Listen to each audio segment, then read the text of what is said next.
Bueno, no sé si hay alguna pregunta de la clase pasada. Profe, buen día. Hola, buen día. ¿Cómo anda? Yo tengo una consulta, si no sé si es Sí, de la clase pasada o del anterior, me parece. bueno. El artículo 59 en las jurisdicciones especiales, no me queda claro si se aplica como como la jurisdicción exclusiva, o sea, solamente competencia del Estado, o es en caso de efecto que no haya tratado. Mm, A ver,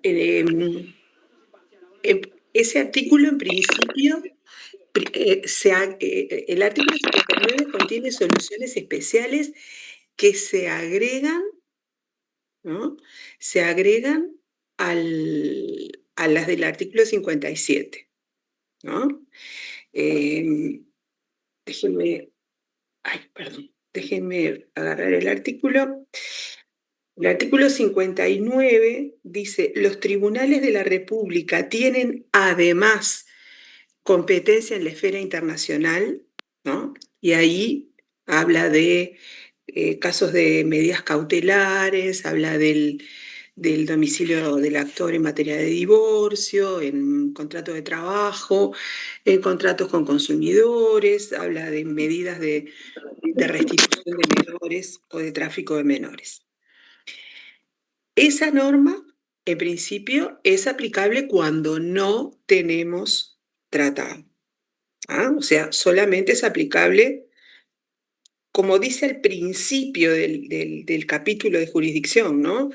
Que dice, sin perjuicio de las normas contenidas en las convenciones internacionales o en defecto de ellas, ¿no? En el artículo 57. O sea que estas normas de jurisdicción son aplicables a falta de tratado.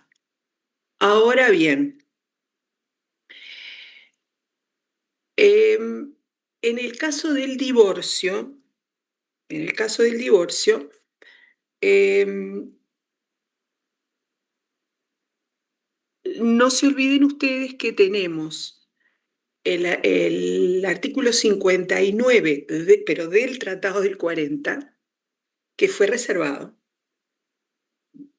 O sea, con Argentina y con Paraguay nosotros tenemos tratado, pero justamente en materia de jurisdicción para divorcio y separación de cuerpos, etcétera, ¿no? Teníamos el artículo 59 que establecía como juez competente el juez del domicilio conyugal, que fue reservado por Uruguay. ¿Sí? ¿Se acuerdan que habíamos hablado de que se habían reservado los artículos 9 y 59 del Tratado del 40? Sí, profe, decía que bueno que Uruguay, por un tema de derecho de igualdad, que no podía ser solo el domicilio del marido en el caso que no estuviera en el Claro. mismo domicilio Entonces, y que cada uno tenía su domicilio. claro, bueno, pero en este caso, en el artículo 59 fue especialmente reservado por Uruguay. Quiere decir que ese artículo 59 para Uruguay no se aplica. Entonces ahí se abren una serie de posturas con respecto a o sea, cuál es la jurisdicción para el divorcio, ¿no? Posiciones doctrinarias. Eh, Hay una posición doctrinaria que dice que si no se aplica el artículo 59, como no se aplica porque está reservado, hay que ir a la norma general de jurisdicción del Tratado del 40, que está en el artículo 56, para todas las acciones personales. ¿Sí?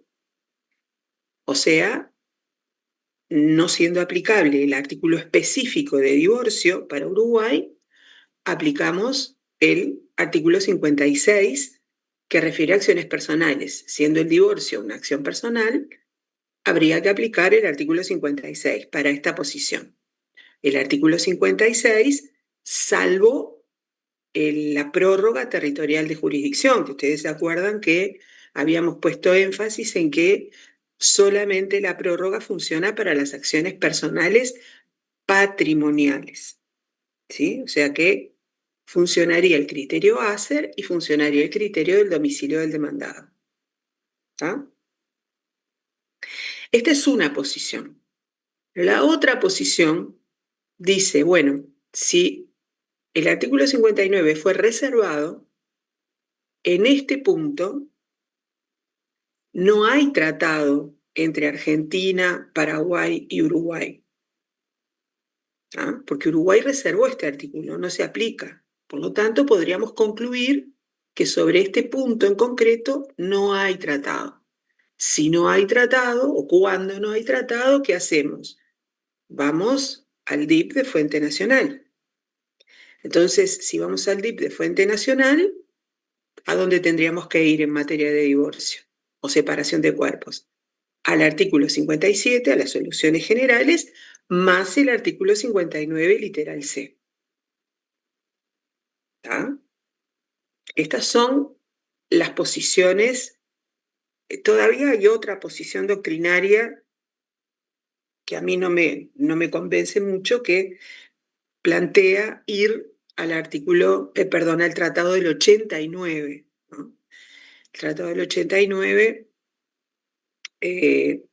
porque era el tratado anterior vigente entre los estados parte del Tratado del 40. Pero la verdad que a mí esa posición no me seduce demasiado y además no nos resuelve mucho el problema, porque el domicilio conyugal sigue siendo un problema en el Tratado del 89 también, ¿no? Y no tenemos solución en ese caso, ¿no? O sea, no hay, o sea, es la ley del domicilio conyugal y en el Tratado del 89 se considera domicilio conyugal el del marido. Entonces, no nos ayuda mucho el Tratado del 89. Entonces, a lo que voy es a que ese artículo 59, en un caso como este, podría llegar a ser aplicable, según la posición doctrinaria que adoptemos, con estados con los que tenemos tratado, ¿no? Con Argentina y con Paraguay se podría llegar a aplicar el artículo 59 también, ¿no? No sé si quedó claro, Santiago, el comentario. Sí, quedó claro, profe. Gracias. Y para los demás también, ¿no? No sé si les quedó claro. Profe, Sí, alguien, sí, profe, yo, buen día, Belén. sí, buen día. No, a mí me surgió una duda, también del mismo artículo, pero otro literal, el literal I, que es el que dice, para adoptar medidas provisorias o conservatorias, aun cuando no sean competentes para conocer en el fondo del asunto de conformidad al establecido el artículo 535 del CGP, que sigue hablando de que los jueces uruguayos tienen competencia. Sí, usted habla del artículo 57, literal I, Sí, de la ley, sí. eso es, y ahí me leí lo que habíamos hablado de esto en clase y después me surgió la duda.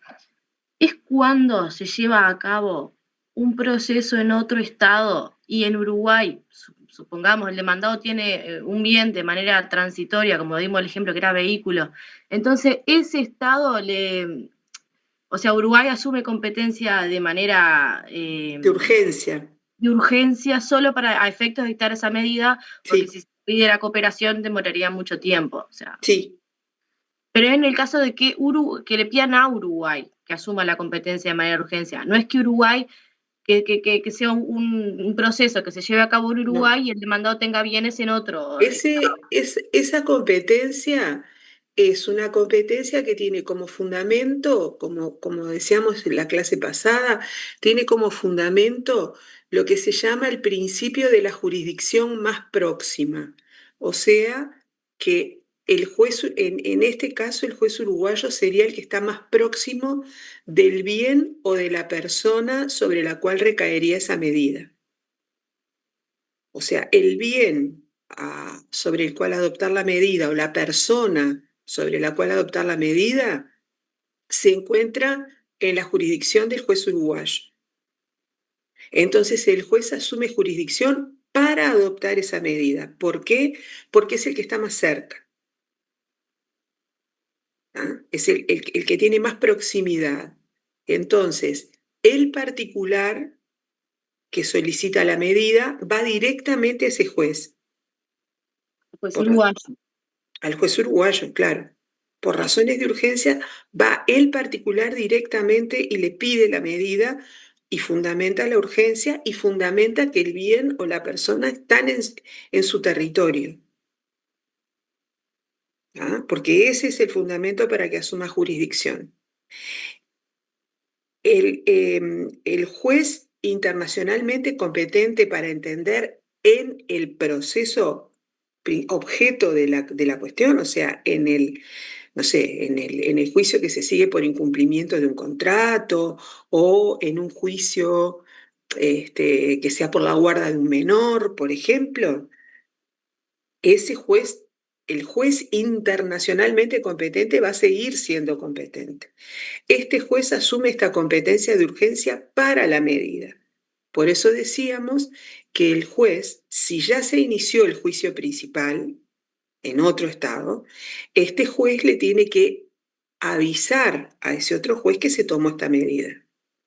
Y si no se inició el juicio principal todavía, si es una medida precautoria previo al inicio del proceso, este juez le va a dar un plazo a quien pidió la medida para que inicie la acción ante el juez internacionalmente competente.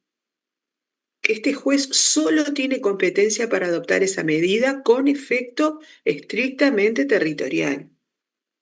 Claro. Sí, sí. Yo me había entreverado porque había notado mal, había notado que obviamente yo tenía el ejemplo con Chile, que claro que con Chile no tengo un tratado, entonces para el juez competente aplicaba la 19920 y yo había entendido como que en el caso de que en Chile yo tuviera un bien, le pedía al juez de Chile que trabara No, o sea, en todo caso sería si, al por revés. ejemplo, se está siguiendo un juicio en Chile, pongamos, y hay un bien que se quiere proteger que está acá en el Uruguay. Claro. Sí, sí, ¿Ah? siempre son Porque jueces uruguayos. el artículo 57 en realidad no se lo podemos imponer a un juez chileno, porque es derecho internacional privado de fuente nacional uruguayo. Obliga al Uruguay. ¿Ah? Ah, perfecto, profe, ya entendí. Bueno, entonces, volviendo a la cooperación judicial internacional, ustedes se acuerdan que en la clase pasada estuvimos hablando de los requisitos que tenía que reunir el exhorto, que es el instrumento por el cual se tramita la solicitud de cooperación y la prestación de cooperación, y habíamos hablado de que el exhorto tenía que provenir de una autoridad jurisdiccional, siempre. En segundo lugar, habíamos hablado de la traducción, cuando el exhorto proviene de un estado cuyo idioma oficial no es el castellano, el exhorto debe venir traducido, y lo mismo cuando el juez uruguayo pide cooperación a otro juez, también el exhorto debe ser traducido al idioma del estado exhortado, ¿no? Al que se le pide jurisdicción. Estos son aspectos que hay que tener presente a la hora de iniciar un juicio en el que puede haber necesidad de recurrir a la cooperación, porque todo esto son costos.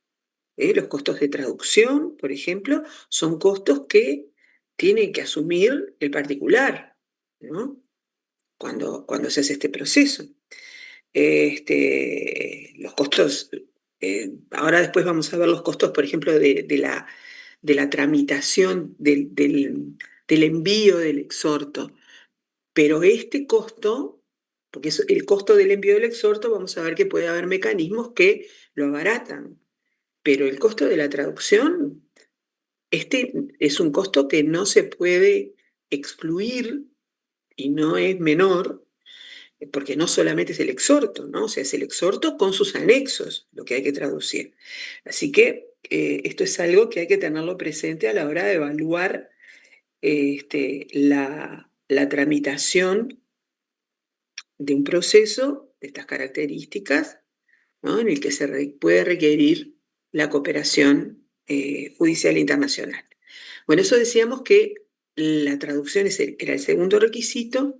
El tercero era la autenticidad, es decir, asegurarnos, quien recibe el exhorto se va a tener que tener la convicción de que ese exhorto es auténtico, o sea, que proviene de la autoridad que dice provenir, y esto se asegura mediante procedimientos administrativos, como es la legalización y como es la apostilla. La apostilla, en la actualidad, es el mecanismo que se aplica con la mayor parte de los países. Si ustedes entran en la página web de la Conferencia de La Haya, van a ver que es enorme la cantidad de estados que han ratificado el convenio de la apostilla, incluido Uruguay, y por lo tanto la legalización ha quedado bastante limitada hoy en día, ¿no? Esto implica una ventaja para el particular porque, como decíamos, el proceso de la legalización es un proceso costoso, que cada etapa puede llevar más de un día, entonces puede llevar tiempo y lleva sin duda dinero. La apostilla es un solo trámite y hay algo que yo no sé si quedó claro. Vamos a subirle el documento donde estaban los esquemitas que vimos el otro día. Pero en el procedimiento de la legalización hay una parte del procedimiento que tiene lugar en el estado de origen del documento, en este caso en el estado de origen del exhorto. Y hay otra parte del procedimiento que tiene lugar en el estado de destino del exhorto, ¿no? O sea, que era necesario en la legalización pasar necesariamente por el Ministerio de Relaciones Exteriores del estado de destino para que legalizara la firma del cónsul, ¿no?, de ese estado en el estado de origen. En el caso de la apostilla, el procedimiento solo se sigue en el estado de origen del documento. O sea, en el estado del destino, en el estado en donde se presenta el documento, allí no hay ningún trámite a seguir, ¿no?, porque la apostilla se hace en el estado de origen, en el organismo encargado de apostillar en el estado de origen. Y luego, eso sí creo que lo dijimos, en el estado de destino se puede corroborar, se puede chequear a su vez la autenticidad de la apostilla, porque cada apostilla tiene un número que la identifica, un número único que la identifica, y entonces todos los países que emiten apostillas tienen mecanismos. Acá en el Uruguay, por ejemplo, se puede consultar a través de la página web del Ministerio de Relaciones Exteriores el número de la apostilla, o sea, con el número que aparece en la apostilla se puede chequear que efectivamente esa apostilla fue emitida por el Ministerio de Relaciones Exteriores, y esto pasa en todos los países. Entonces, basta con ese único acto realizado en el estado de origen del documento, ¿ah? Con lo cual, todo el tiempo que llevaba la legalización y el costo se reduce a una sola gestión. Esto es importante, ¿ah? Esto de la autenticidad es un requisito que es necesario controlarlo en todos los exhortos, en todos los documentos públicos, ¿no? Pero como estamos hablando de los exhortos, vamos a referirnos en particular a ellos. En general, para asegurarnos de la autenticidad del exhorto, vamos a recurrir a alguno de estos procedimientos, principalmente la apostilla en la actualidad y con los estados que no ratificaron o no adhirieron al Convenio de La Haya, la legalización. ¿Sí? Para esto tenemos que entrar en la página web de la Conferencia de La Haya y ver si el estado de donde procede el documento que recibimos o el estado a donde vamos a enviar el documento para el cual vamos a pedir cooperación, ha ratificado la apostilla, ¿sí? Para no hacer trámites innecesarios. Ahora bien, este requisito de la autenticidad, que en general se controla o se asegura de esta manera, puede tener excepciones.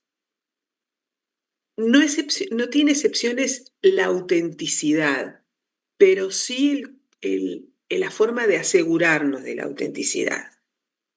Y esto tiene que ver con la forma en la que se tramita el exhorto. Porque si ustedes leyeron alguna convención sobre cooperación, o si ustedes leyeron el libro del doctor Vescovi, habrán visto que existen distintas vías de transmisión de los exhortos, ¿sí? Hay fundamentalmente 4 vías, 4 formas de transmitir los exhortos. Una de ellas es la vía particular. La vía particular, como su nombre lo indica, implica que es el particular el que se hace cargo de transmitir el exhorto, o sea, de que el exhorto llegue al estado exhortado.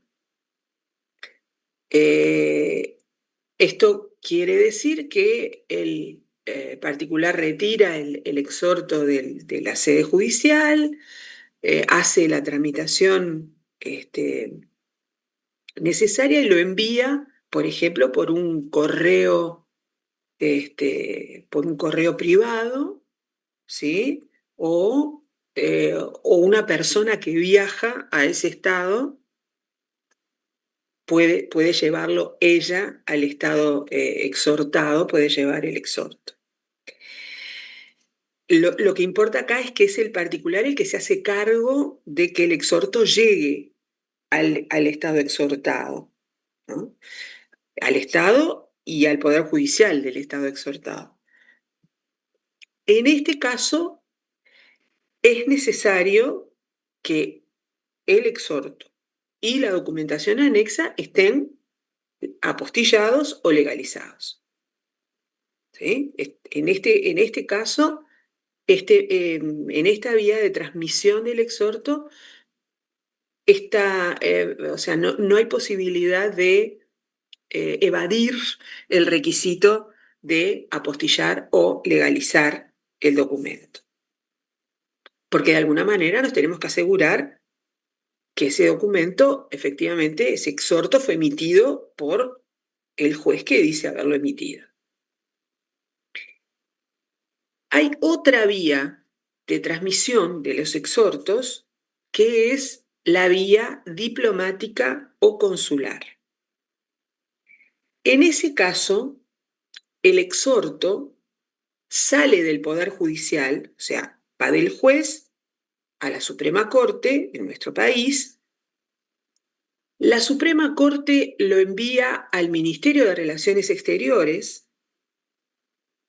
El Ministerio de Relaciones Exteriores, a su vez, lo envía a nuestra embajada en el estado a donde va el exhorto. Nuestra embajada en ese país lo entrega al Ministerio de Relaciones Exteriores de ese país. Y el Ministerio de Relaciones Exteriores de ese país, a su vez, lo envía al Poder Judicial. Ese es el proceso que sigue el exhorto. Profesora, Sí, Una pregunta, perdón que la interrumpa, pero ¿y cuando no tenemos embajada? bueno, hay otros Ah, mecanismos, hay otros está. mecanismos. O sea, este es uno de ellos. Ahora vamos a ver.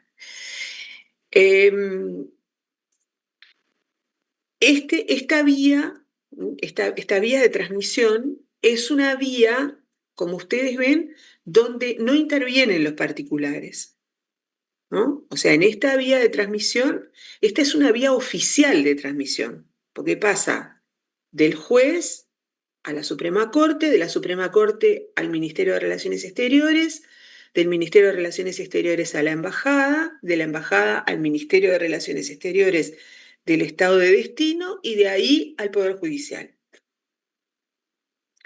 Entonces, la propia vía de transmisión es una vía oficial de transmisión que asegura la autenticidad del exhorto y de sus anexos. Por lo tanto, en este caso, no es necesario que el exhorto y los documentos anexos estén apostillados o legalizados. Traducidos sí tienen que estar, pero el requisito de autenticidad queda chequeado, digamos, por la propia vía de transmisión. ¿Sí? Porque todos los que intervienen en la transmisión del exhorto, desde que sale del juez hasta que llega al juez exhortado, son órganos oficiales que nos dan la certeza de que ese exhorto salió de la autoridad que dice haber salido. ¿Ah? Entonces, en este caso, en el caso de la vía diplomática o consular, no es necesario apostillar o legalizar. Otra vía de transmisión es la vía autoridad central. Nosotros ya hablamos de la autoridad central cuando hablamos de la información del derecho extranjero. La autoridad central, ustedes ya saben que es un órgano que se encuentra dentro de la estructura del Ministerio de Educación y Cultura en nuestro país. En otros países está en ministerios de justicia o está en ministerios de relaciones exteriores. Esto depende de la estructura administrativa de cada estado, pero en el Uruguay está en el Ministerio de Educación y Cultura.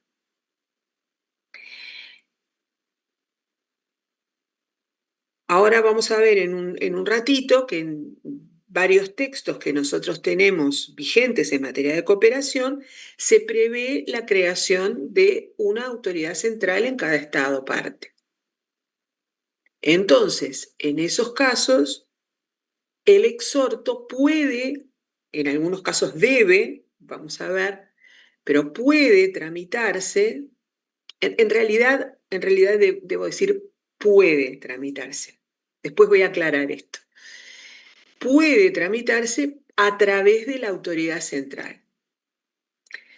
En este caso, el exhorto sale del juez exhortante, pasa por la Suprema Corte de Justicia, la Suprema Corte de Justicia lo remite a la autoridad central uruguaya, la autoridad central uruguaya se lo envía a la autoridad central del Estado exhortado y esa autoridad central se lo envía al Poder Judicial del Estado exhortado. Ese es el camino. O sea, en vez de valerse del Ministerio de Relaciones Exteriores, se vale de la autoridad central. En este caso, como ustedes pueden ver, también interviene solamente órganos oficiales, ¿no? Porque pasa del juez a la Suprema Corte, de la Suprema Corte a la autoridad central, de la autoridad central a la otra autoridad central y de la otra autoridad central al Poder Judicial del Estado exhortado. En este caso, también la autenticidad de ese exhorto está asegurada por la propia vía de transmisión. en la cual solo intervienen autoridades oficiales. Por lo tanto, en este caso, tampoco es necesario que haya una legalización o una apostilla. ¿Ah?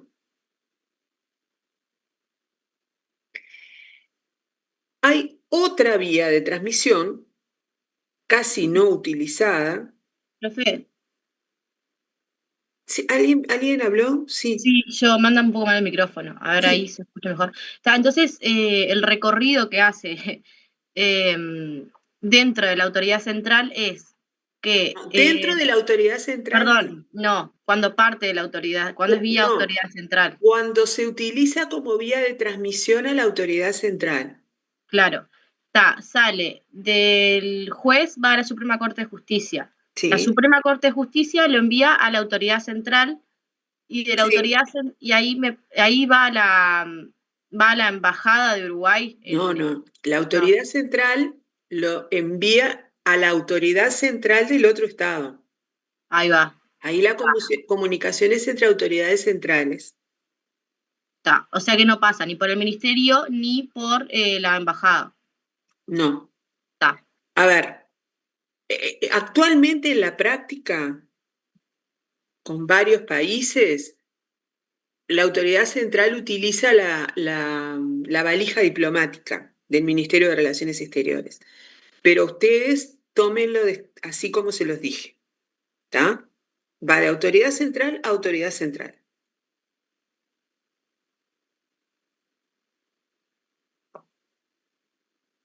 ¿Está? Porque por algo, la autoridad central precisamente se creó para eso, para establecer como organismos de enlace, ¿no?, que simplifiquen la tramitación. O sea, sale del Poder Judicial, perdón, profe, porque así me lo anoto bien porque si no me mareo. Va de Sale. autoridad, del juez al poder, a la Suprema Corte. La Sí. Suprema Corte, que es Autoridad el central. órgano superior del Poder Judicial, lo envía al Poder Ejecutivo. O sea, la autoridad central está en el Poder Ejecutivo. Sí. O sea, la Suprema Corte lo manda a la autoridad central uruguaya, pónganle. La autoridad central uruguaya lo envía a la autoridad central del Estado exhortado. Ahí va. Y esa autoridad central del Estado exhortado lo envía al Poder Judicial del Estado exhortado. O sea que funciona igual que la vía diplomática, pero en lugar de las embajadas Claro, del ministerio es la autoridad central. es Perfecto. entre autoridades centrales. Lo que ocurre es que esta vía de la autoridad central funciona con los países que tienen tratado que establece como vía de transmisión la autoridad central. ¿Tá? Si yo no tengo un tratado con ese país, por ejemplo, si yo quiero enviar un exhorto a Suiza, yo con Suiza no tengo un tratado, ¿no?, que establezca, o sea, que designe autoridades centrales. Entonces yo no tengo una autoridad central en Suiza a donde mandarle, a donde mandarle el exhorto. ¿Se da cuenta? Esto funciona entre los estados, parte de tratados que han designado autoridades centrales. ¿Y cuáles son los más comunes, profe, que tengan autoridad central? ¿Cómo? ¿Cuáles son los países más comunes que tengan autoridad central? Como para Bueno, tener una idea. ahora lo vamos a ver, pero por ejemplo, los estados parte del Mercosur todos tienen designada autoridad central. Y los estados parte de las convenciones interamericanas sobre cooperación también. O sea que con los estados americanos parte de las convenciones interamericanas que vamos a mencionar sobre cooperación, es una vía que se puede utilizar. O sea que todo en el cono sur, básicamente. En el continente americano hay que ver quiénes son los estados parte de las convenciones, ¿no? Pero, por ejemplo, si no me falla estoy casi segura porque tuvimos una vez un caso medio complicado con El Salvador, por ejemplo, ¿sí?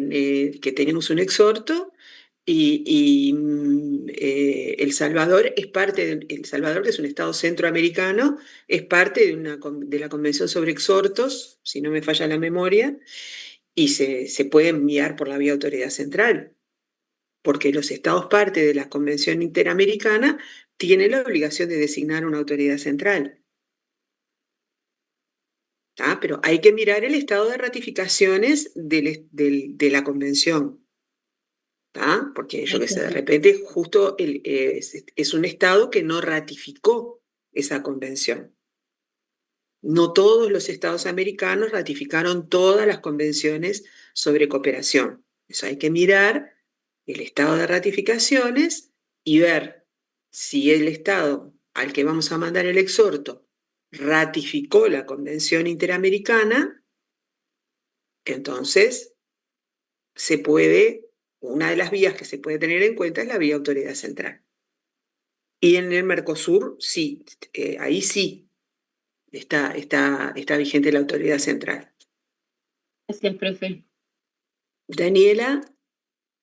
Sí, en el caso cuando el exhorto sea por vía diplomática, ¿verdad? Sí, O sí, en su defecto, o por autoridad central. sí. Cuando que no van a y que no conlleva, ¿verdad? El proceso de autenticación a través de la postilla o en su defecto a través de la legalización, ¿verdad? Sí. Entonces, en ese caso, ¿está reservado para ciertas materias o es para cualquier materia, por ejemplo, podía involucrarse? No, o sea, ustedes van a ver que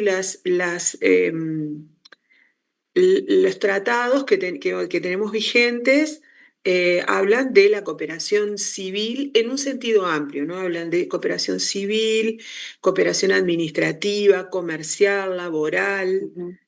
O sea, van a ver que se habla de la cooperación judicial civil en un sentido amplio. Pero en los tratados que vamos a ver después, en los tratados de cooperación en materia penal, también funciona de la misma manera. De la misma forma. Son otros tratados, la cooperación penal está regulada en otros tratados, pero de la misma manera que pasa en la cooperación civil, cuando las vías de transmisión son las vías oficiales, no se exige la legalización o el apostillado. Bien, gracias. Lo cual no quiere decir que no deban ser traducidos. La traducción no queda exenta en ningún caso. En ninguno de los tipos de exhorto. Bien, gracias. Claro, ahí en la traducción, más allá del tipo de la vía de transmisión de la que estemos hablando, no hay exención de la traducción, ¿no? Bien. Estela. Sí, que esta vía autoridad central es menos onerosa y además tiene mayor celeridad, me parece, ¿no? ¿Tiene mayor qué? Perdón, ¿no escuché bien? Mayor celeridad, digo. Sí, bueno, a ver, cuidado con esto, ¿no? Porque las vías, estas vías que son más económicas no suelen ser las más baratas, perdón, las más rápidas. Son más económicas, pero no más rápidas. ¿Por qué? Porque no es que estén saliendo permanentemente envíos para los estados exhortados, ¿no? O sea, no crean ustedes que entiendo que en la vía autoridad central pasa lo mismo, pero puedo hablar por la vía diplomática o consular porque es la que conozco.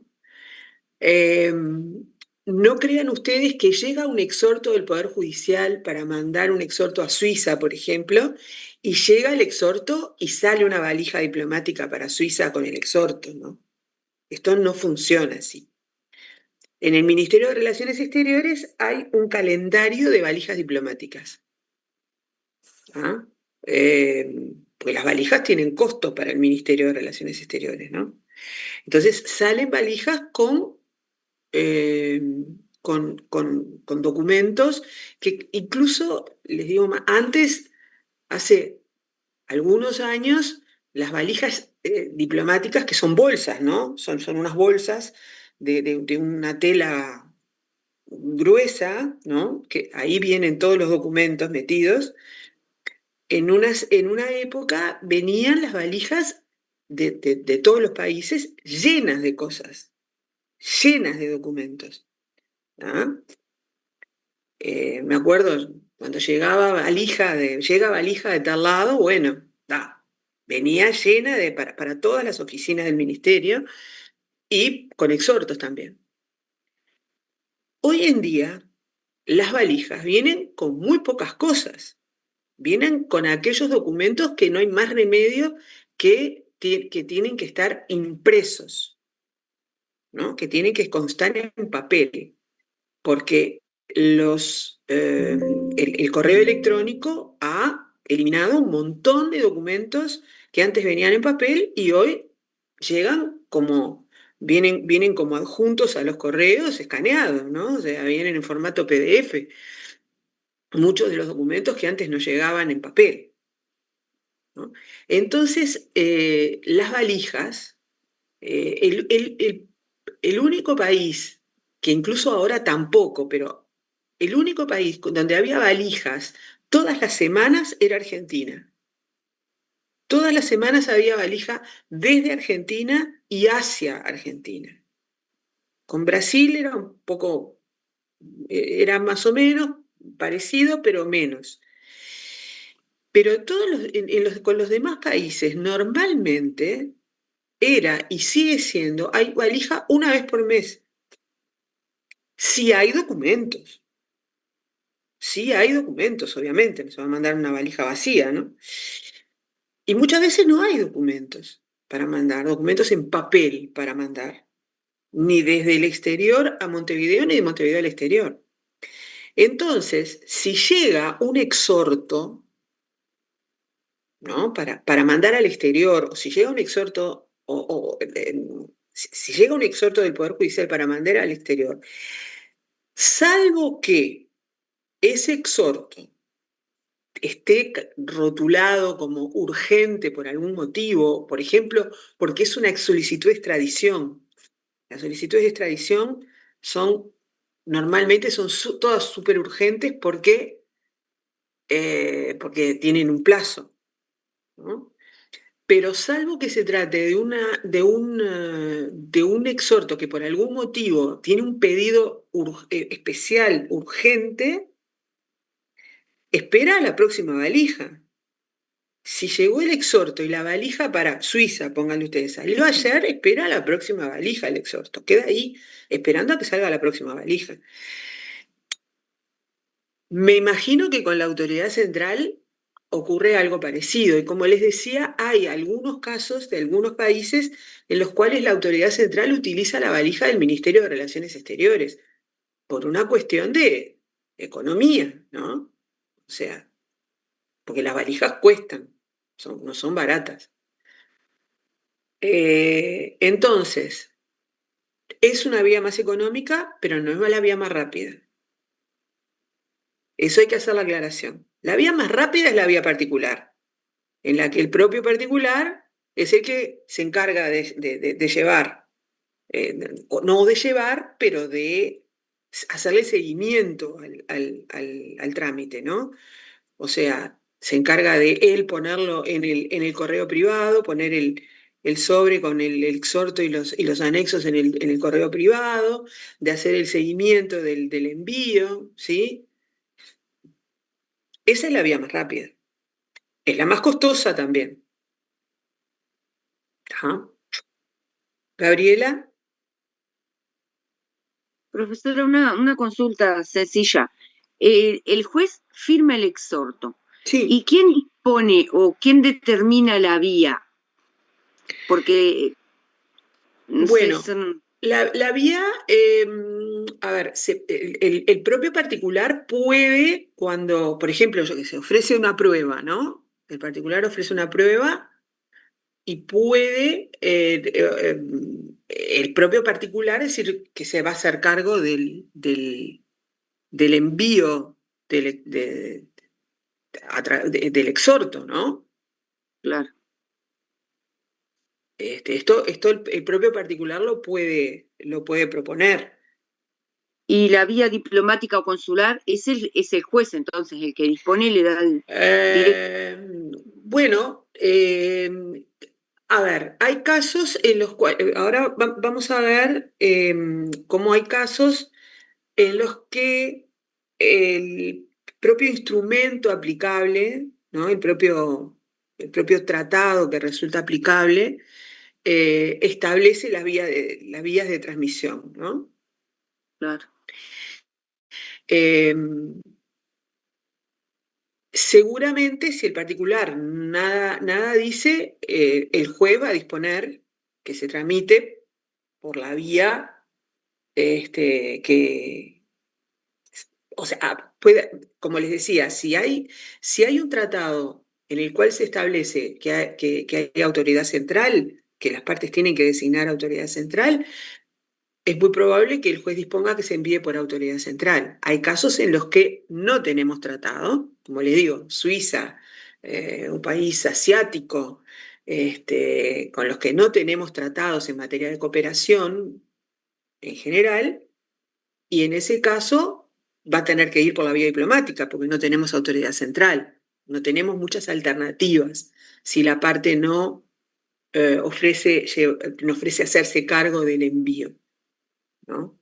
Ahí depende del interés también que tiene el particular en la rapidez que se transmite el exhorto y de sus posibilidades económicas también, ¿no? Porque por más que tenga interés en que llegue rápidamente, si el particular no tiene medios para hacerse cargo de los costos de la tramitación del exhorto, no va a proponer el llevarlo personalmente, ¿no? Entonces ahí hay que evaluar muchas cosas, ¿no? Hay que evaluar si hay un tratado que nos permita tener la vía autoridad central o no. Hay que ver las posibilidades de quien, por ejemplo, ofrece la prueba para hacerse cargo de los costos que demanda la tramitación del exhorto. O sea, hay que ver en cada caso cuál es o sea, cuáles son las características de ese caso, ¿no? Daniela. Sí, como para aportar también que en el cuanto el tiempo de las carteras ministeriales también de despacho también en el país también tiene sus calendarios. Por ejemplo, en el caso, por ejemplo, de la documentación de un certificado de antecedentes judiciales que sale del interior del país también, hace relaciones hacia el Ministerio de Relaciones Exteriores, también tienen que involucra firmas de ministerio, lleva también, o se despachan, digo, a veces en forma semanal. No es que tampoco se libre, se expida un certificado de antecedente para un No, claro. solicitante y también todos tenemos, también dentro del país tenemos también así con días, ¿verdad? Y se establece. Pero mientras tanto, lo que ofrece hoy por hoy, en el caso Postilla, que se hace en línea también, ir adelantando, porque se va cargando en línea el documento en PDF también, amén de que cuando llegue a Relaciones Exteriores se haga el estado de verificación del Sí, documento, ¿verdad? sí, Sí, digamos, ese es un procedimiento que sí, que se ha hecho que que se ahora agilice está un poquito también, más sí. aceitado, pero en realidad Sí, que se agilice más, sí. tuvo sus problemitas, por lo menos en Cancillería tuvo sus problemas. Me imagino Este, que sí. pero bueno, ahora está un poco más aceitado. Pero sí, se adelanta Sí. a través del formato PDF, sí. Mm. Bueno, entonces. Decíamos que había la vía de transmisión particular, la vía diplomática, la vía autoridad central. Hay una cuarta vía de transmisión que es la vía judicial, o sea, la transmisión de juez a juez. Esta vía no es utilizada prácticamente en la práctica, pero ustedes la van a ver que está en las convenciones interamericanas, por lo menos figura. Y en las convenciones interamericanas, justamente en estos casos, en algunos de estos casos, se prevé otra posibilidad que en la práctica tampoco está funcionando, pero que hay que tenerla presente porque sería bueno que entrara, que se aplicara en la práctica, que es la de los tribunales de zonas fronterizas. En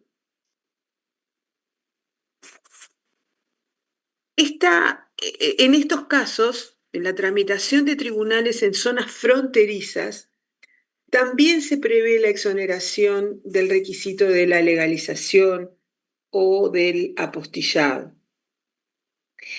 En este caso, la exoneración está dada por el conocimiento que tienen los tribunales, justamente por la cercanía, ¿no? Si, por ejemplo, se va a mandar un exhorto de Rivera a Santana do Livramento, por poner un ejemplo, seguramente el juez de Santana sabe quién o quiénes son jueces en Santana, el juez de Rivera sabe quiénes son jueces en Santana do Livramento, y a la inversa. Entonces, no es necesario, en un caso como este, no sería necesario pasar por un trámite burocrático para asegurar que el exhorto proviene de esa persona, porque la propia cercanía de los tribunales le permite al juez exhortado evaluar, saber que el juez exhortante fue el que firmó ese exhorto y que ese señor es un juez del otro lado de la frontera, ¿no? Esto, bueno, bueno, bueno, ahí ha estado la dificultad de la puesta en práctica de esta norma, ¿no? Esta fue una norma muy loable, digamos, muy... estoy en este momento, estoy buscando el articulito concretamente, pero este artículo fue un artículo muy interesante, incluido en las convenciones. Precisamente contemplando esta situación, que en un caso como el del Uruguay con Brasil, por ejemplo, o incluso con Argentina, pero sobre todo con Brasil, simplificaría muchísimo las cosas, porque fíjense que no habría que ir a legalizar o apostillar en el caso de Rivera, no habría que bajar a Montevideo para apostillar un documento, para llevarlo a la vereda enfrente, ¿no? Y lo mismo, o sea, en Brasil, que las distancias son muchísimo más grandes que en nuestro caso, lo mismo. El tema es que nunca se definió cuál es el alcance de la zona fronteriza. O sea, si yo soy un tribunal que estoy en Rivera y estoy enviando un exhorto a Cuaraí, por ejemplo, que está en la frontera, del otro lado de la frontera, pero a varios kilómetros, si esto se considera en esta hipótesis, ¿no? O como usted dice, a Valle. O sea, ¿hasta dónde, a partir de la frontera, hasta dónde se extiende el concepto de zona fronteriza? Esto nunca fue delimitado, y esto es lo que ha complicado las cosas en cuanto al funcionamiento práctico de esto, ¿no? Si bien la norma está, en la práctica, hasta donde yo sé, por lo menos, no se aplica. Precisamente por esa dificultad en la determinación de qué es zona fronteriza, ¿no? Ángela. No, es simplemente comentarle algo de Bogiano, no sé si lo entendí bien, como que él decía que esta clase de comunicación directa que hay entre los tribunales no solo era conveniente, sino como que era también necesaria ante la realidad de adaptarse también el derecho internacional privado a esta realidad social y geográfica que a veces hay entre determinados estados, como para facilitar las cosas. Sí, Y sí, después o no sé sea, la realidad de las zonas fronterizas es una realidad muy, que de repente cuando estamos en la capital no la advertimos, no nos damos cuenta, pero es otra realidad, ¿no? O sea, que fue bueno incluir una norma de estas características para adaptarse a esa, para contemplar, digamos, las necesidades de esas, de esas de la región, de las regiones fronterizas. Que en nuestro caso con Brasil, por ejemplo, al ser frontera seca, es mucho más, es una realidad mucho más particular de repente que otras, pero que no es exclusiva, ¿no? O sea, hay otras, yo qué sé, entre Chile y Argentina, por ejemplo, hay también frontera seca y hay lugares donde también tienen, es mucho más fácil acceder, ¿no? De un país al otro. O Colombia con Venezuela, o sea, son realidades que, digamos, a veces para quienes trabajan en las capitales son difíciles de comprender, pero es una realidad muy particular donde la parte de la gente se conoce. Entonces, y esto elimina las dificultades de tener que ir a las capitales a tener que, aunque no sea la capital del país, pero a la capital de la provincia o la capital del estado o del departamento, a legalizar un documento. En el caso del Uruguay hay que bajar a la capital del país, ¿no? Teniendo al juez del otro lado de la calle, ¿no? O sea, es bastante absurdo eso. Solana, Profesora, justo pasó hace un par de meses. Yo trabajo como administrativa del Poder Judicial, justamente en Rivera. Ahora que estaba hablando de la cooperación de los tribunales fronterizos, sí. fuimos invitados al juzgado, al Fórum Federal de Santana. Y justamente se mencionó todo el tema de cómo agilizar, si era posible, o la implementación de esos tribunales en pro de un mejor manejo en algunos ámbitos de cooperación internacional. Y ellos planteaban que a nivel federal, la frontera, por ejemplo, el juez penal, que era uno de los que está ahí en el fórum, abarca un gran territorio que abarca no solo Santana, creo que también Guaraí, Valle, y no me acuerdo cómo se llama el otro lugar, pero es toda una línea.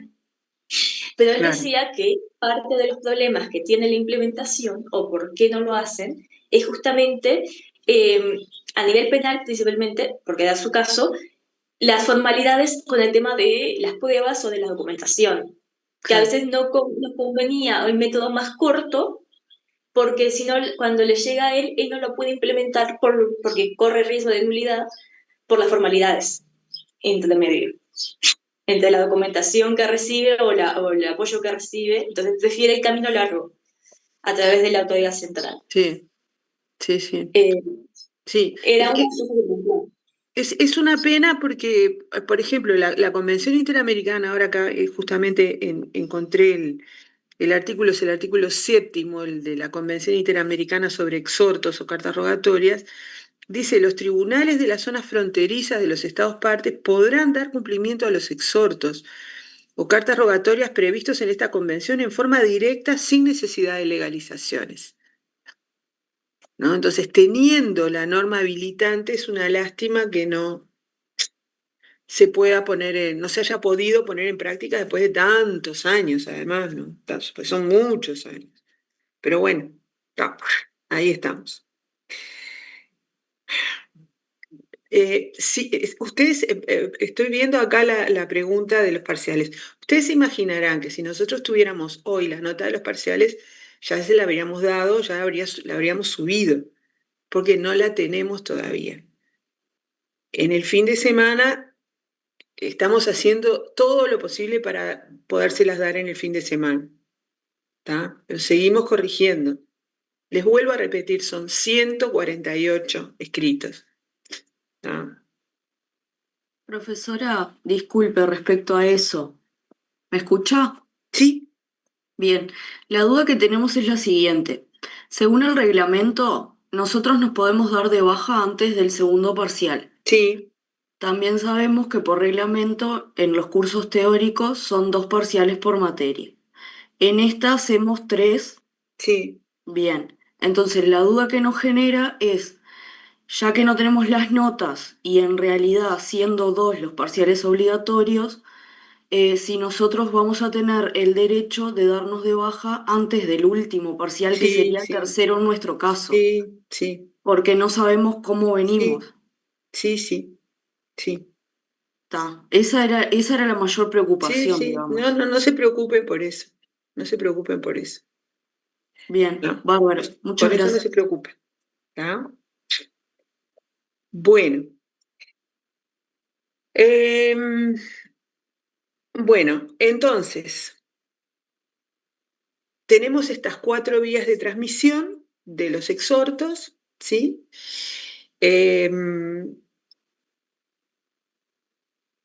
Y como les decía, bueno, esta vía judicial, la vía judicial en general, no es una vía muy utilizada. En todo caso, si se utilizara la transmisión de juez, pues la vía judicial es la transmisión de juez a juez, de autoridad judicial a autoridad judicial. En este caso, sí se requeriría la apostilla o la legalización. ¿Ah? Salvo que se trate de tribunales de zonas fronterizas cuando se implemente ¿qué se entiende por zona fronteriza? ¿No? O sea que las dos únicas vías que no requieren legalización o apostilla son la vía diplomática o la vía autoridad central. ¿Está claro? A los efectos prácticos, tengan presente de que estas vías son las más económicas, pero como les decía antes, no son las más rápidas. ¿Ah? No necesariamente son las más rápidas. La vía más rápida siempre va a ser la vía particular, porque es el propio particular el que pone todo su empeño en que ese exhorto llegue lo antes posible. ¿No? Pero también es la más costosa porque requiere la legalización o el apostillado de toda la documentación. ¿No? Bueno, el otro control, digamos, que se hace siempre con respecto a las solicitudes de cooperación es el del orden público internacional, que es un control que no tiene que ver con el exhorto en sí mismo, porque el exhorto es un instrumento, ¿no? El exhorto es el documento a través del cual se transmite, sino que tiene que ver con la medida que se solicita, ¿no? Es decir, qué tipo de medida se solicita. Entonces, según el tipo de medida que se solicite, el juez exhortado evaluará si esa cooperación que se le pide de alguna manera puede afectar su orden público internacional. ¿No? ¿Se acuerdan, por ejemplo, lo que comentamos en la clase pasada? No sé, en alguna forma por ejemplo, de solicitar la declaración de algún testigo bajo alguna forma de apremio, ¿no? Bueno, si esto fuera así, ese tipo de cooperación podría eventualmente ser rechazado por el juez exhortado, ¿no? Pero entonces el control del orden público internacional es un control que tiene lugar en que el juez exhortado va a hacer en cualquier tipo de solicitud de cooperación, forma parte de los controles básicos que se le hace a cualquier pedido de cooperación. Entonces ahí nos quedan todos los controles mínimos: judicialidad, autenticidad, traducción, orden público. ¿Dónde está regulada la cooperación? Bueno, hay muchos instrumentos que regulan la cooperación.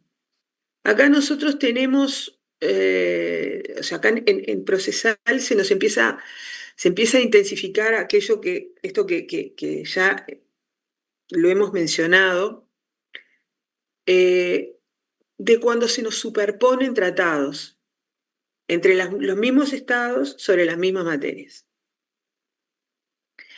De hecho, por ejemplo, originalmente teníamos los tratados de derecho procesal internacional, ¿sí?, de Montevideo, que hoy en día ya no se aplican, ¿sí?, porque esos tratados han sido, o sea, los estados parte de los tratados de Montevideo de derecho procesal, en esta parte de cooperación, han ratificado otros instrumentos, otros tratados, que son incluso más avanzados, más detallados sobre la cooperación, que regulan distintas formas de cooperación.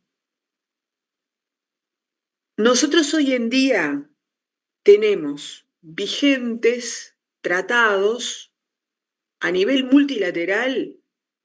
Los tratados que tenemos vigentes más importantes son las convenciones interamericanas, ¿sí?, y los protocolos del Mercosur.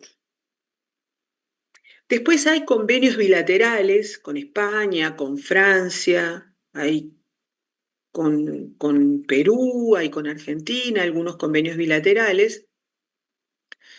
Tal vez lo más importante sean con España y con Francia, porque son los tratados que tenemos con esos países en materia de cooperación jurídica. Con Argentina, con Paraguay, tenemos el tema de que tenemos las convenciones interamericanas, que estos estados han ratificado, pero también tenemos los protocolos del Mercosur. Con los estados parte del Mercosur, como Argentina, Paraguay y Brasil, se aplican los textos del Mercosur, ¿sí? Aunque tenemos las convenciones interamericanas, en la práctica se aplican los tratados del Mercosur.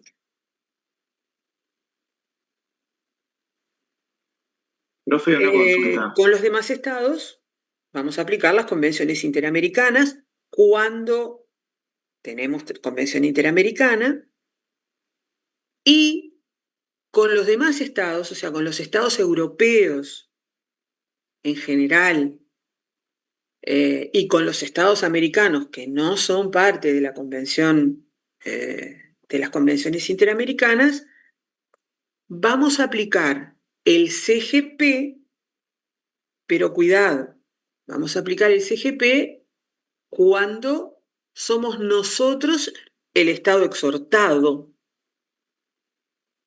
Cuando nosotros pedimos cooperación a un estado, sí, como Suiza, por ejemplo, no podemos invocar nuestro CGP, ¿verdad?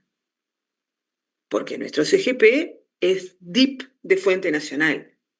Es Derecho Procesal Internacional de Fuente Nacional, que nos obliga a nosotros.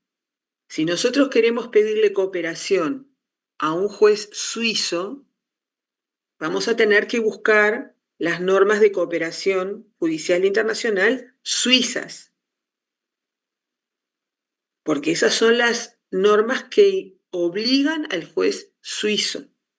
El juez suizo no está obligado por nuestro CGP, evidentemente. ¿Está claro? O sea, con los países con los que no tenemos tratado, no podemos invocar nuestro CGP.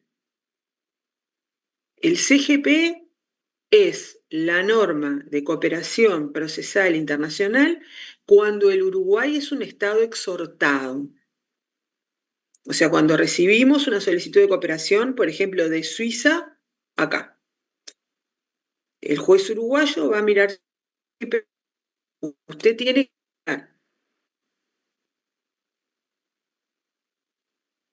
Si nosotros le pedimos cooperación a un juez de un Estado con el que no tenemos tratado, tenemos que invocar la norma, el código, la ley del Estado, la ley procesal del Estado al que le pedimos cooperación. ¿Eso está claro? Eso es muy importante porque si en la solicitud de cooperación le mandamos el CGP o invocamos nuestro CGP, el otro juez va a decir, a mí, ¿qué me importa el CGP uruguayo? ¿Mm? Bueno, entonces, en cooperación de mero trámite, a nivel interamericano tenemos la Convención Interamericana sobre Exhortos o Cartas Rogatorias. ¿Sí? Es una convención que está en vigor para el Uruguay. ¿Sí? El Uruguay ha ratificado todas las convenciones en materia procesal. Es una convención entonces que está en vigor, la Convención sobre Exhortos, nos vincula con unos cuantos estados americanos, ¿sí? Aparte de los clásicos de Argentina, Brasil, Paraguay, nos vincula con unos cuantos, por ejemplo, me estaba fijando El Salvador, Costa Rica no, pero El Salvador, Guatemala. Esta convención, atención, porque esta es una de las poquitísimas, si no la única convención ratificada por Estados Unidos. O sea que si nosotros queremos solicitar cooperación judicial internacional a Estados Unidos, nos podemos amparar o nos debemos amparar en la Convención Interamericana sobre Exhortos o Cartas Rogatorias. ¿Ah?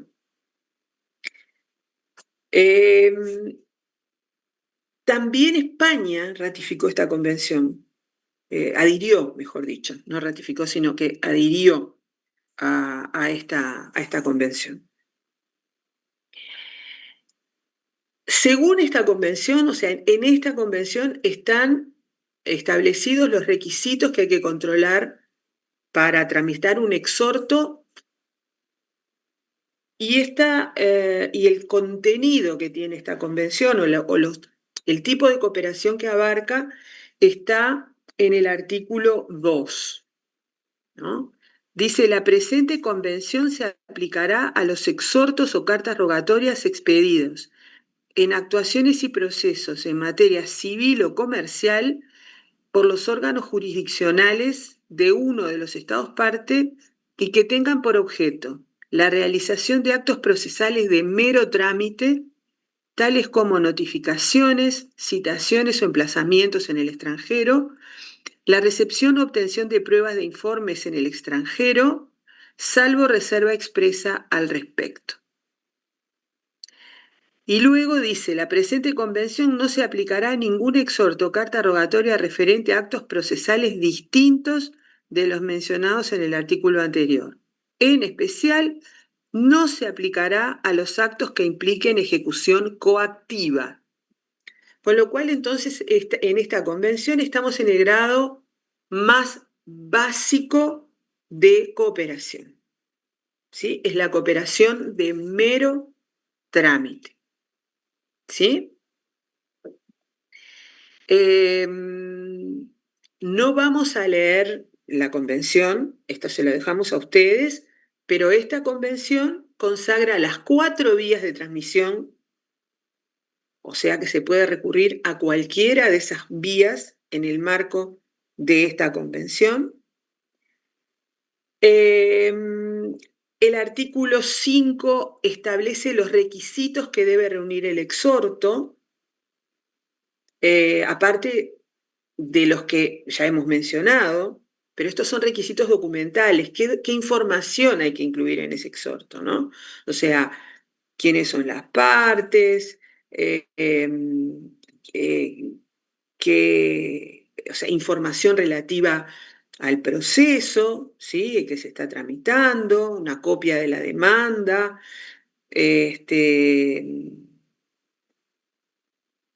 si hay plazos dentro de los cuales cumplir con la medida, estos deberán estar incluidos en ese exhorto. Información sobre defensoría de oficio, por ejemplo, en la que pueda estar amparada las partes. Esto se lo dejamos para que lo lean ustedes. No vamos a ponernos a leer esto.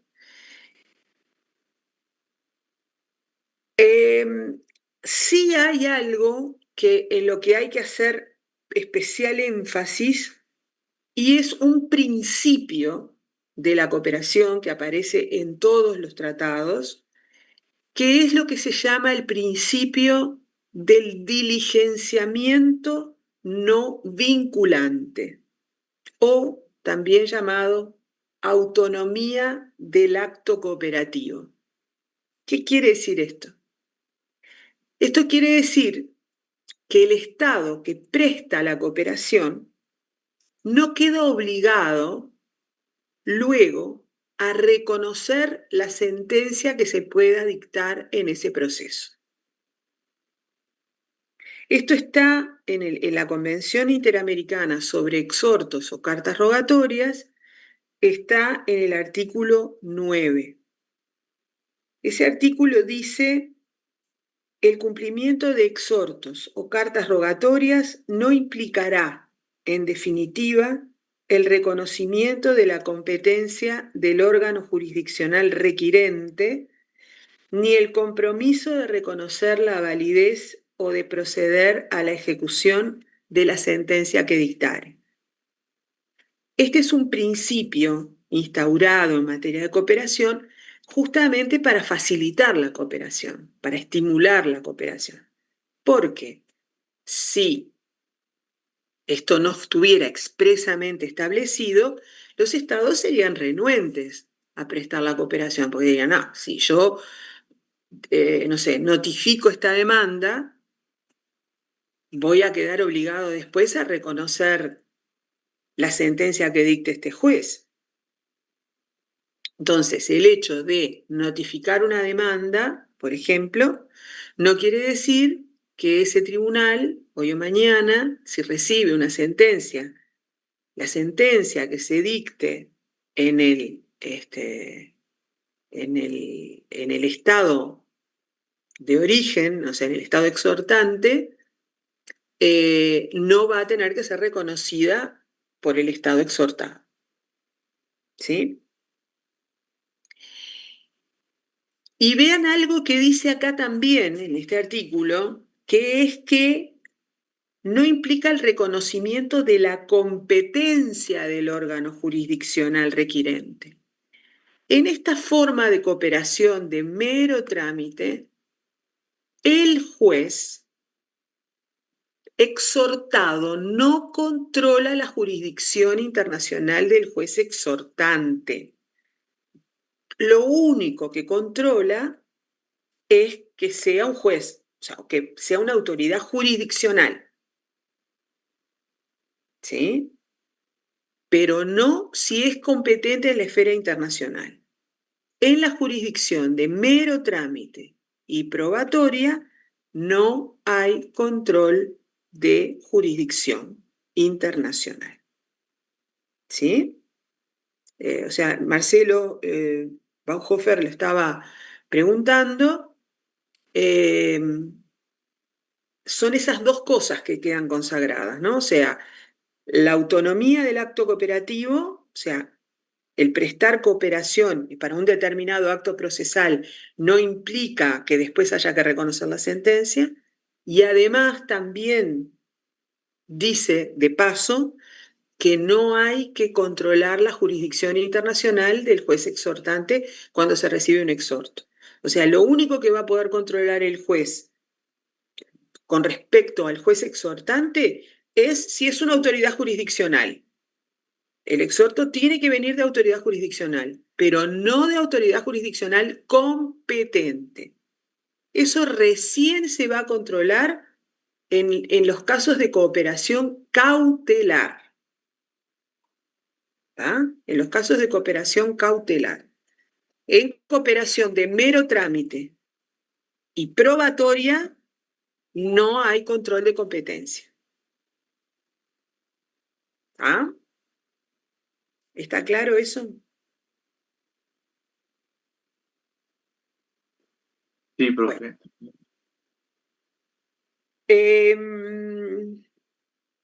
Profe, una consulta. Sí. Para redondear esa parte, digo, entonces, si los estados son parte de la Convención Interamericana sobre Exhortos o Cartas Rogatorias, aplicamos esta convención. Sí.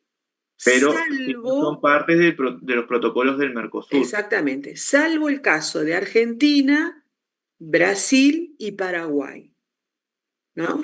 Que son parte del protocolo de las leñas, que ahora vamos a hablar de él.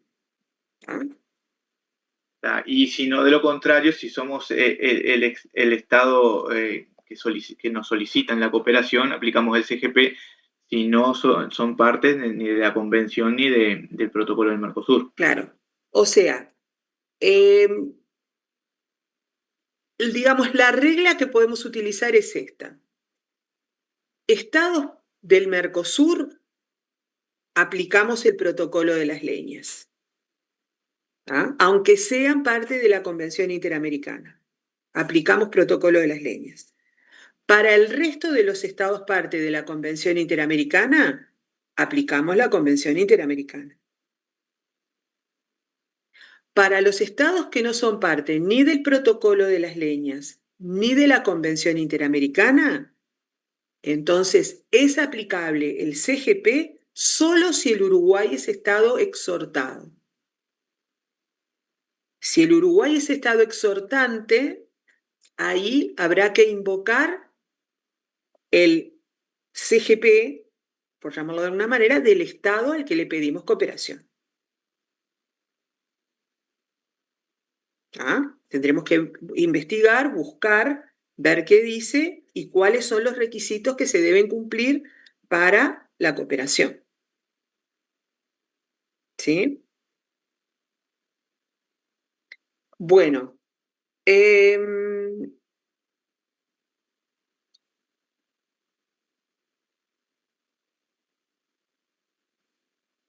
este caso, o sea, en todos los casos, la cooperación es de principio, ¿no? O sea, los estados deben cooperar.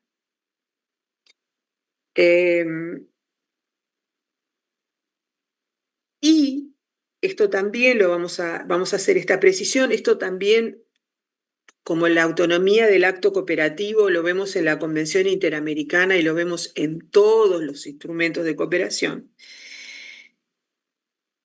Los exhortos se tramitan, se cumplen de acuerdo con la ley del Estado requerido, ¿no? O sea, si nosotros le pedimos a un juez extranjero que notifique una demanda, la forma en la que va a notificar esa demanda ese juez va a ser la forma establecida en su Código General del Proceso.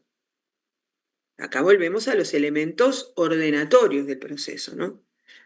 Sí, como dijimos en la clase pasada, le podemos pedir al juez, al órgano jurisdiccional requerido, alguna tramitación especial. Eso está en el artículo 10 de la Convención Interamericana y dice, a solicitud del órgano jurisdiccional requirente, podrá otorgarse al exhorto o carta rogatoria una tramitación especial o aceptarse la observancia de formalidades adicionales en la práctica de la diligencia solicitada, siempre que ello no fuera contrario a la legislación del Estado requerido, ¿no?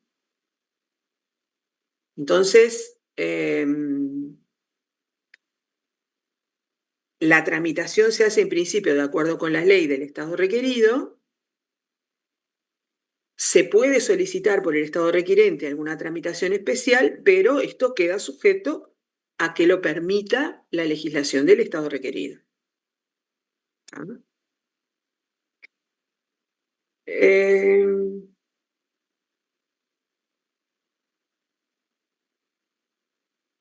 Bueno.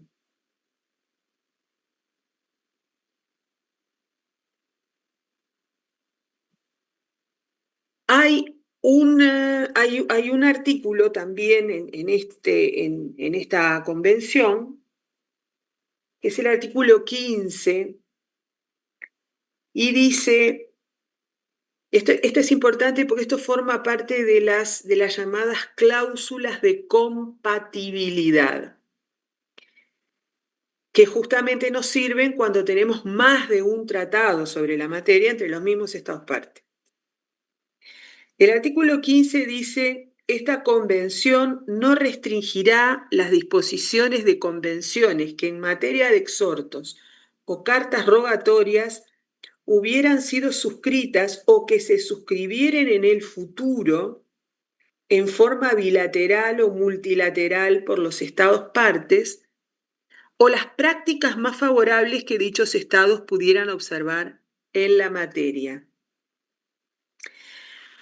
O sea que la Convención Interamericana admite la posibilidad de que los Estados parte apliquen entre sí otros instrumentos, por ejemplo, el Protocolo de las Leñas, ¿no? Entre los 4 estados del Mercosur.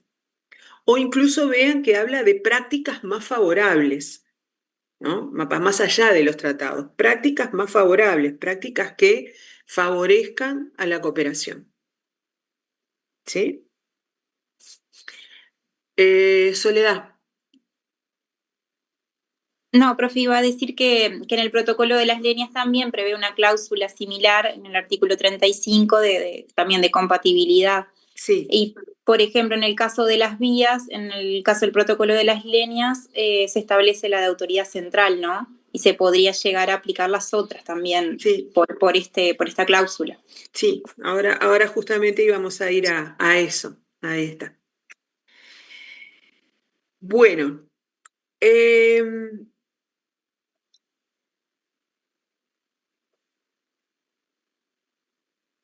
esta convención sobre exhortos o cartas rogatorias tiene un protocolo. Ese protocolo que se aprobó o sea, la Convención sobre Exhortos es de la primera CIDIP, del 75.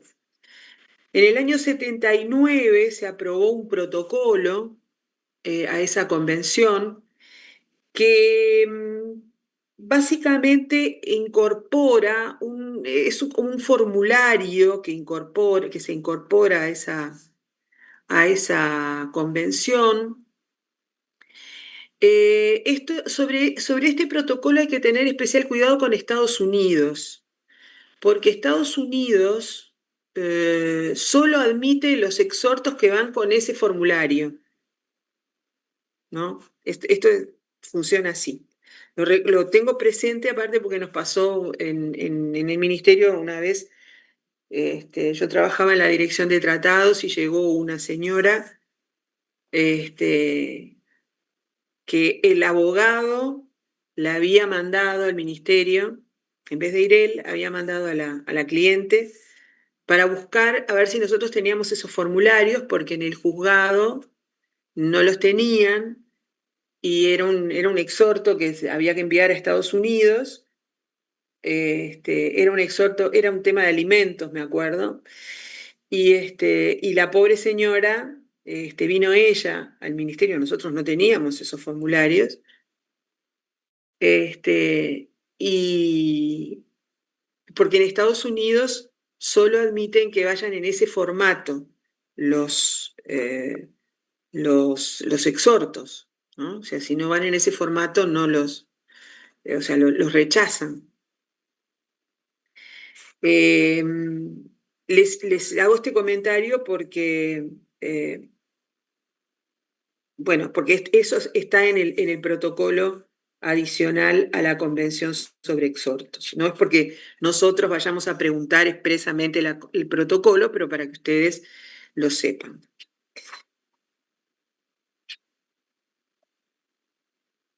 Otra convención interamericana sobre cooperación es la Convención Interamericana sobre Recepción de Prueba en el extranjero. Esta es una convención que refiere exclusivamente a la cooperación en materia probatoria. Ojo, porque no todos los estados que ratificaron la Convención sobre Exhortos ratificaron la Convención sobre Prueba. Por ejemplo, Brasil no ratificó la Convención Interamericana sobre Prueba.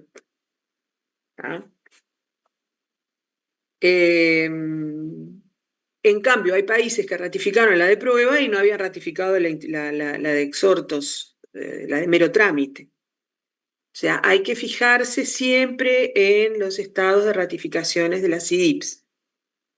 Nuevamente, también, no es porque nosotros le vamos a poner países raros, Honduras o Guatemala o esas cosas, no es la idea. Esto se los digo para la vida práctica, ¿no? Para la vida real. Hay que mirar siempre el estado de ratificaciones de las convenciones porque aparte pueden cambiar. Básicamente la Convención Interamericana sobre Recepción de Prueba recoge los mismos principios: autonomía del acto cooperativo,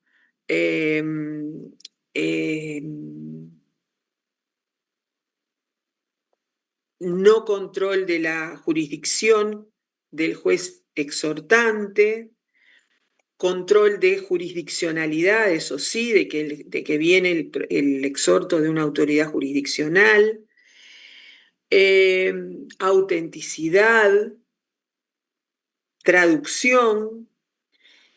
En estos casos hay que tener presente también el anterior. Ustedes van a ver que los costos, ¿sí?, son de cargo de los interesados, ¿no? No es que el Estado que coopera, el Estado exhortado se hace cargo de los gastos, no. O sea, si se recaba, si lo que se pide, por ejemplo, como prueba es el informe de un perito que está en otro estado, los gastos que pueda demandar el informe de ese perito son de cargo de la parte que pide esa prueba, ¿no? O sea, la cooperación no quiere decir exoneración de gastos. Por eso, nuevamente les digo que hay que tener presente el tema de los gastos que genera un proceso en el cual hay que llevar a cabo actos procesales en el exterior. Esto tiene costos, como los tiene acá también. Si acá pedimos el informe de un informe pericial, también va a tener sus costos. Bueno, en el exterior es lo mismo, ¿no? Tengan presente el artículo 4 de la Convención Interamericana sobre Recepción de Prueba, porque ahí está todos los datos que hay que incluir en el exhorto, ¿no? Por ejemplo, si lo que vamos a pedir es una declaración de un testigo, hay que adjuntar el interrogatorio. Hay que hacer referencia al proceso en el cual esa declaración de testigos se enmarca, ¿sí? O sea, toda la información para darle un contexto al juez exhortado, ¿no? Estas son cosas casi como de sentido común, ¿no?, que hay que incluir. Sí, Estela. Sí, en la Convención de Exhortos dice que se descarta la posibilidad de la coerción. Sin Sí. embargo, en esta convención que usted nombró ahora, la recepción de prueba, puede existir una medida coactiva.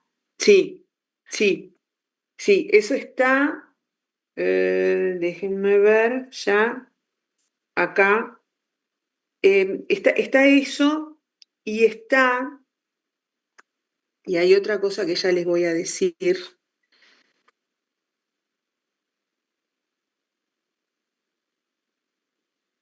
Denme un segundito que...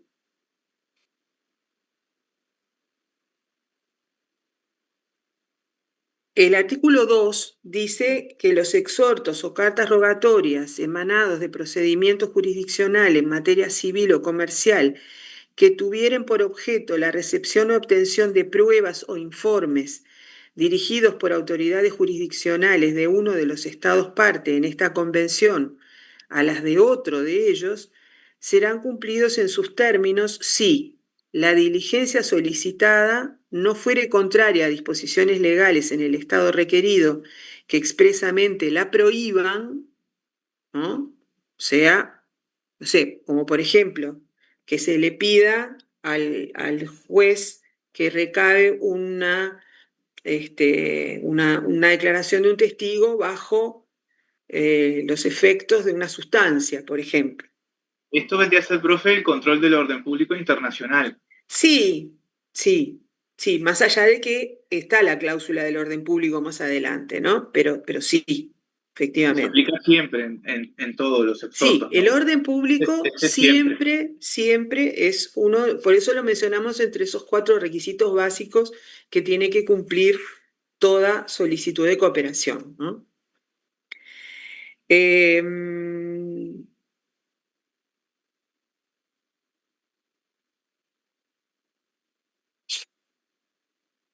En esta convención, en el artículo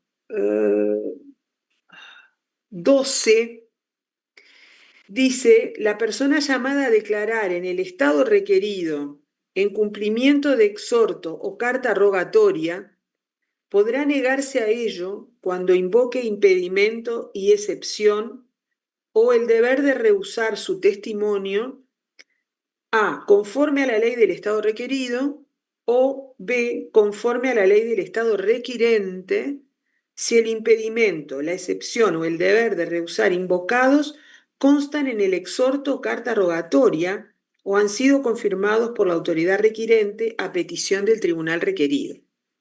¿Ah? O sea que cuando la persona llamada a declarar se niega, o sea, puede hacerlo conforme a la ley del estado requerido o conforme a la ley del estado requirente. Pero para que funcione esta excusa o este rechazo a declarar según la ley del estado requirente, esto tiene que haber surgido del propio exhorto. O sea, del exhorto tendría que surgir las causales, digamos, para rehusar la declaración por parte de los testigos. ¿Ah?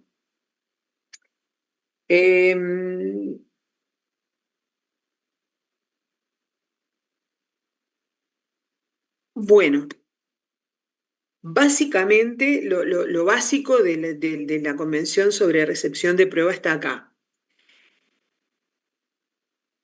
El protocolo de las leñas es un tratado en el ámbito del Mercosur, se llama protocolo como todos los tratados del Mercosur de esa época, porque, digamos, funcionaban como un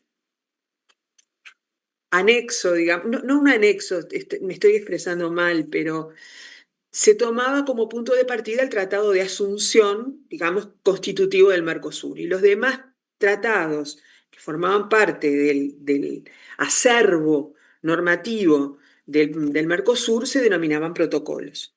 ¿Ah? Luego esta denominación cambió, ahora hablamos de acuerdos en el ámbito del Mercosur, se abandonó esta terminología de protocolos, pero bueno, son tratados, con distinta denominación, pero son tratados. El protocolo tiene un nombre muy largo, por eso le decimos protocolo de las leñas, es el protocolo de cooperación y asistencia jurisdiccional en materia civil, comercial, laboral y administrativa. Esas son todas las materias que abarca. Y los actos de cooperación que incluye el protocolo de las leñas son todos los actos de cooperación salvo la materia cautelar. O sea que el protocolo de las leñas regula cooperación de mero trámite, probatoria y eficacia de sentencia. O sea, vamos a volver sobre el protocolo de las leñas cuando hablemos de eficacia de sentencias. La única materia de cooperación no regulada por el protocolo de las leñas es la cooperación cautelar, que fue regulada en otro protocolo, que lo vamos a ver en la siguiente clase, que es el protocolo de Ouro Preto. ¿Ah? Entonces, lo que nos vamos a encontrar en el protocolo de las leñas, que los invito a leerlo, es una regulación similar a la que hemos visto en las convenciones interamericanas, porque se inspiró en ellas. Y en lo que nos interesa ahora en esta parte es la regulación de la cooperación de mero trámite y probatorio. ¿Ah? Está lo que tienen que contener los exhortos, ¿sí? Que tienen que venir de órganos jurisdiccionales. Ustedes van a ver que no hace referencia entre los requisitos a la necesidad de la legalización, y esto es por la sencilla razón de que la única vía que consagra el protocolo de las leñas para la transmisión de exhortos es la vía autoridad central. ¿Ah? La única vía a la que hace referencia es la vía autoridad central. Entonces, entre los requisitos de los exhortos no incluye a la legalización, porque como la vía autoridad central ya es una vía oficial, no incluye la legalización. ¿Esto quiere decir que con Argentina, Brasil o Paraguay no podemos utilizar las otras vías? No, no quiere decir eso. Porque como señalaba Soledad hace un ratito, el protocolo de las leñas tiene también una cláusula de compatibilidad que está en el artículo 35 y dice: el presente protocolo no restringirá las disposiciones de las convenciones que sobre la misma materia hubieran sido suscritas anteriormente entre los Estados parte en tanto no lo contradigan. ¿Ah? Entonces, este artículo nos permite recurrir, en el caso de la cooperación de mero trámite, nos permite recurrir, en cualquier caso, a la Convención Interamericana en cuanto a las vías de transmisión.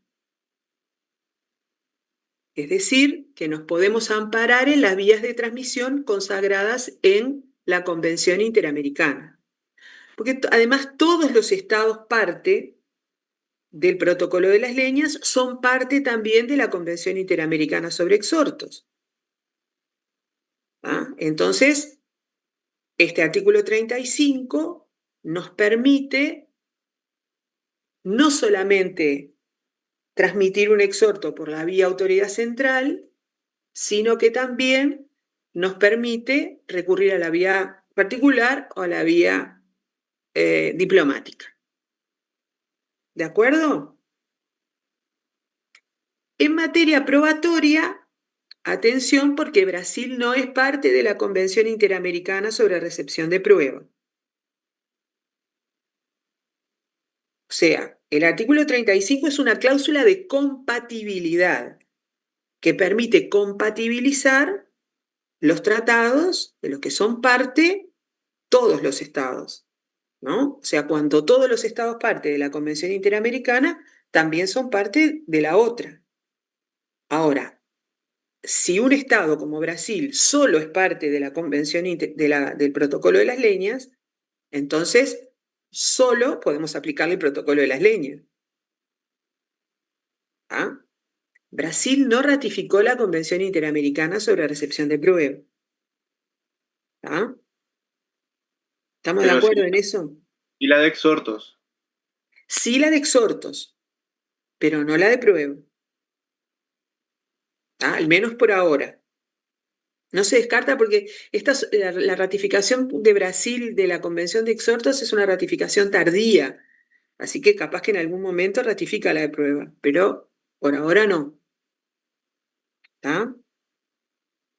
Entonces, con Brasil, en materia de prueba, solo vamos a tener la vía autoridad central, porque solo ratificó el Protocolo de las Leñas. ¿De acuerdo? Hay por ahí un convenio bilateral con Brasil sobre cooperación, pero también solamente consagra la vía autoridad central.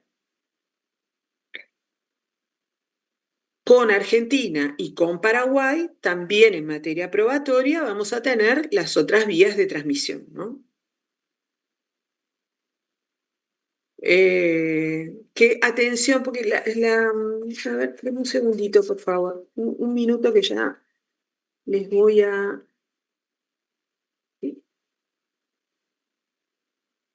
Porque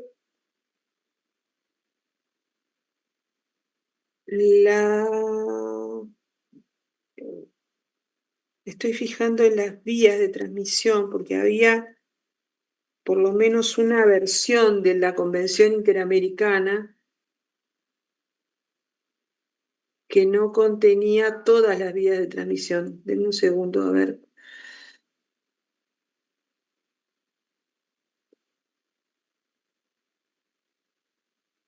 Sí, en el artículo, si ustedes miran el artículo 11 de la Convención Interamericana sobre recepción de prueba, van a ver que dice que los exhortos pueden ser transmitidos al órgano requerido por vía judicial, por medio de los funcionarios consulares o diplomáticos o por la autoridad central. No habla de la vía particular. ¿Ah? La Convención Interamericana sobre prueba. ¿Ah?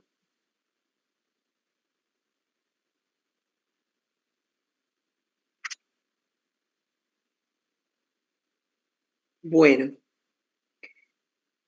Profe, perdón, ¿y la de exhortos dónde están las vías? ¿En qué artículo? Las vías están en los primeros artículos. Denme un segundito que ya les digo.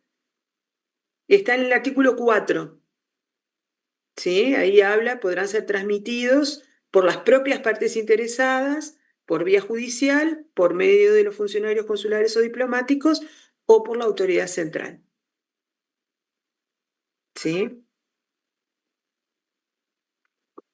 Lo demás, o sea, también en el Protocolo de las Leñas se consagra la autonomía del acto cooperativo, también se consagra que no hay control de jurisdicción, ¿sí? O sea, todo lo que dijimos para las convenciones interamericanas vale para el Protocolo de las Leñas.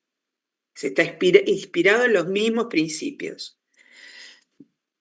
La diferencia era esta: las vías de transmisión solo consagra la vía autoridad central, pero esto no excluye la posibilidad de recurrir al artículo 35, que nos permite acudir a las otras convenciones de las que son parte los estados, para los casos que sean parte, salvo ese caso de Brasil en la Convención de Prueba, nos permite recurrir a esos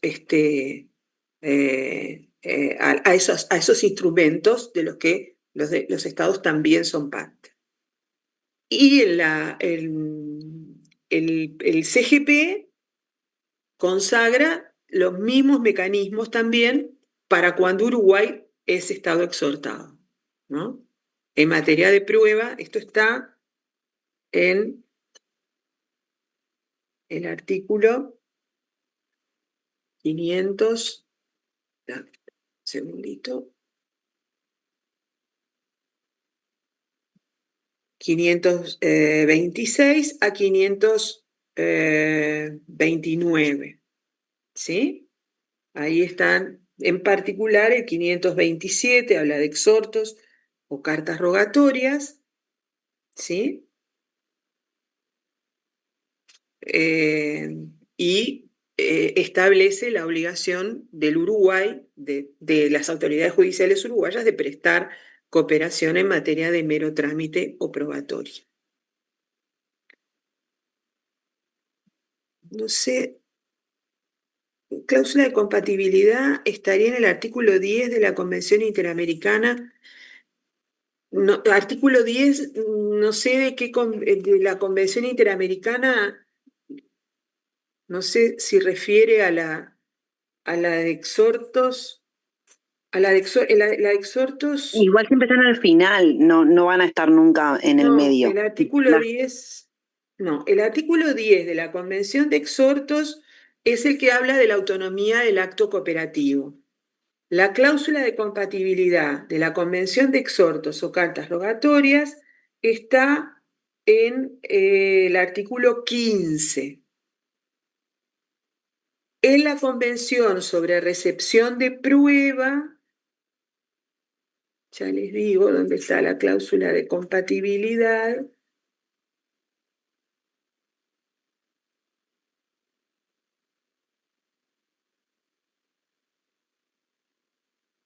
Está en...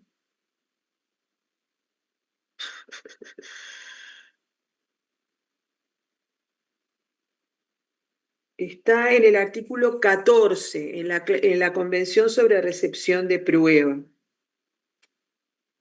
Y en el protocolo de las leñas, la cláusula de compatibilidad está en el artículo 35, no en el 33, en el 35.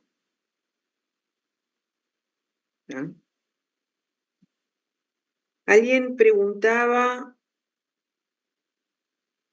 plantea la pregunta para él. Ay, no veo bien.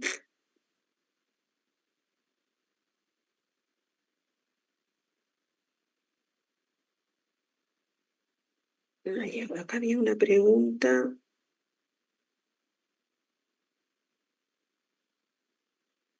Para el final de la clase, Mariana Baco, no puedo llegar a ver la pregunta, no sé por qué. Profesora, sí, yo. ¿Cuál es la Yo le modalidad estoy del planteando la parcial? pregunta. Sí, la No, ya modalidad. dijimos el otro día que va a ser virtual, va a ser igual que la otra vez, con las mismas características, lo van a hacer en EVA, con cámara abierta, van a tener, va a ser igual, las características logísticas van a ser las mismas. Va a haber las preguntas no están hechas todavía, o sea que no les puedo decir qué preguntas van a hacer. Tengan cuidado con las preguntas, léanlas bien las preguntas, de manera de... Puede haber preguntas de desarrollo o puede haber alguna situación que ustedes tengan que aplicar alguna de las cosas que vimos, no sé, de las excepciones o de, no sé. ¿Ah? De todos modos, si ustedes han estudiado, lo van a poder hacer, porque no hay trampas. Nosotros no ponemos escritos con trampas. O sea, si se estudió, se puede contestar. ¿Ah? Bien, muchas gracias. Yo Lo que a hay lo que apuntaba estudiar. era, sí, Y la apuntaba sugerencia, una vez más les digo, a la luz de las correcciones, de la corrección de los escritos, no pierdan el tiempo pasándose las respuestas por WhatsApp. No pierdan el tiempo haciendo eso. Dedíquese cada uno a contestar lo que sabe.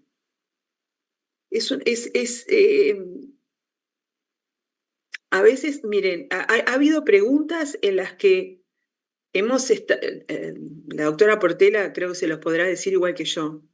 Hemos corregido, no sé, 50 veces lo mismo. Es tan evidente que la respuesta circuló por WhatsApp, pero tan evidente, que no se puede creer. Es tan evidente, no se puede creer. Entonces no Profesora, pierdan yo el tiempo de eso, porque terminamos quiero, corrigiendo lo mismo. O sea, al final se equivoca uno, se equivocan 50 o 100. pero quiero quebrar una lanza por el grupo de WhatsApp, porque yo estoy en uno de los grupos y por lo menos en el que yo estoy, no vi en ningún momento Bueno, que nadie está. pasara ningún tipo de pregunta, Está. por No, las no, no, dudas. no Por voy lo a menos en entrar. el que yo, Les digo eso, que no pierdan el tiempo en no pasarse puedo hablar por respuestas los por demás, WhatsApp. pero Se los comento porque no vale la pena. Realmente no vale la pena. Santiago, perdón, porque ya son más de las 10 y no Sí, quiero voy retenerlos. a hacer para lo último una consulta para no interrumpir. Cuando se excepciona a través del orden público internacional, Sí. el juez en ese caso aplica derecho interno, ¿no? Para no denegar la Sí, justicia.